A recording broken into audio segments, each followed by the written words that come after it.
Le paysage médiatique français, l'Algérie revient souvent, mais rarement pour ce qu'elle est réellement. Sur les plateaux télévisés publics comme privés, certaines figures médiatiques sont régulièrement invitées pour parler d'immigration, de sécurité ou de mémoire coloniale. Des débats où l'Algérie devient une cible récurrente à travers des discours parfois stigmatisants et caricaturaux.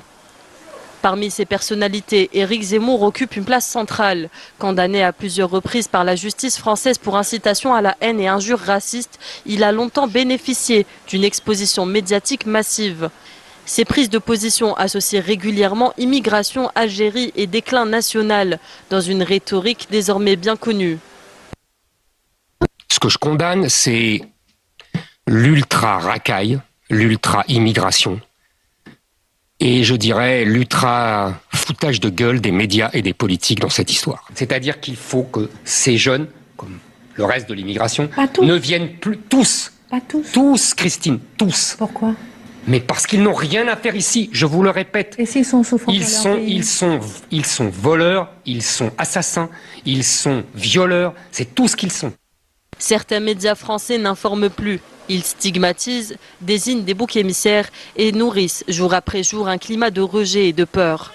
Sous couvert de débats, de liberté d'expression ou de parler vrai, les mêmes mécanismes se répètent. Faits divers montés en épingle, amalgame constant entre immigration et criminalité, soupçons généralisés à l'égard de toute une communauté. Bref, un système orienté vers la fabrication de l'ennemi intérieur. Les médias deviennent des acteurs politiques au service de l'exclusion. Résultat, la haine anti-musulmane en France est aujourd'hui un phénomène massif. 66% des musulmans ayant subi des comportements racistes ces 5 dernières années, les actes islamophobes ont quant à eux augmenté de 72% en un an. Pourtant, des voix plus mesurées, comme celle de Jean-Michel Apathy, se sont vues censurées, limitées ou moins sollicitées malgré leurs expériences et leur approche factuelle. Ce constat met en lumière un biais. Certains discours, parfois extrêmes ou xénophobes, trouvent une tribune répétée, alors que des voix pondées sont écartées. Dans les médias privés, notamment sur certaines chaînes d'information, cette ligne éditoriale est assumée. Plateau homogène, débat orienté, vocabulaire anxiogène, le problème est également présent dans les médias publics, censés incarner le pluralisme et la rigueur. À force, des discours historiquement portés par l'extrême droite s'érigent en opinion. La stigmatisation devient débat et l'Algérie, un sujet à charge.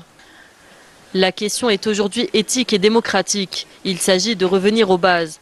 Informer sans stigmatiser, débattre sans humilier et éviter que l'information ne devienne une arme dans une société française qui se replie et se déchire.